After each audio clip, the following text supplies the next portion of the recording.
মিত্ৰতা হবনে নে অকলে যুঁজিব অগপই লোকসভা নিৰ্বাচনত কি হব অগপৰ ৰণনীতি সোমবাৰে বিধায়িনী দলৰ বৈঠকৰ পৰা আধাতেই ওলাই আহিল প্ৰাক্তন সভাপতি প্ৰফুল্ল কুমাৰ মহন্ত দিছপুৰত অনুষ্ঠিত হোৱা বিধায়িনী দলৰ বৈঠক কিয় আধাতে এৰি ওলাই আহিছিল প্ৰফুল্ল কুমাৰ মহন্ত মই বিচাৰিছো যে অসম গণ পৰিষদ দল শক্তিশালী হ'ব লাগে সেইটো বাকীসকলে কব এতিয়ালৈকে কোনো সিদ্ধান্ত হোৱা নাই মই মোৰ ষ্টেণ্ডতে আছো মই যিখিনি কথা কৈছো সেইখিনি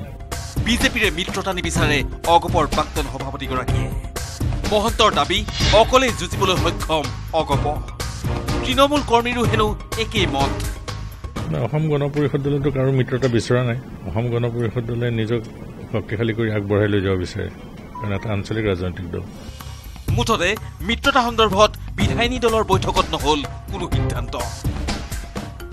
অসম গণ পৰিষদ দলে আগন্তুক নিৰ্বাচনত আমি আমাৰ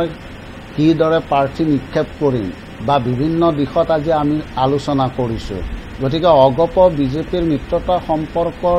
সেই প্ৰশ্নটো আহিবই নোৱাৰে ইফালে বিজেপিৰ মন্ত্ৰী হিমন্ত বিশ্ব শৰ্মা আৰু সভাপতি ৰঞ্জিত দাসৰ দাবী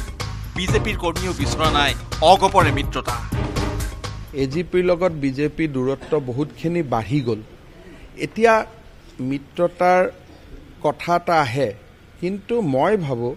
দুই দলৰ কৰ্মীৰ মাজতে এতিয়া মিত্ৰ হৈ ইলেকশ্যন খেলিব পৰা মানসিকতাটো নাই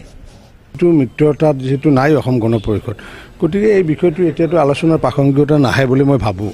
হিমন্ত বিশ্বৰ মত অগপৰে মিত্ৰতা অসম্ভৱ ৰঞ্জিত দাসৰ মতে অগপৰ মিত্ৰতাৰ আলোচনাই অপ্ৰাসংগিক আজি যদি মিত্ৰতা হ'ল মিত্ৰতা হোৱাৰ পিছতো কোনো গেৰেণ্টি নাই যে এজিপিৰ ৱৰ্কাৰখিনিয়ে বিজেপিক সহায় কৰিব আৰু বিজেপিৰ ৱৰ্কাৰখিনিয়ে এজিপিক সহায় কৰিব গতিকে মিত্ৰতাৰ প্ৰস্তাৱে দুইটা দলকে ক্ষতি কৰিব নে উপকাৰ কৰিব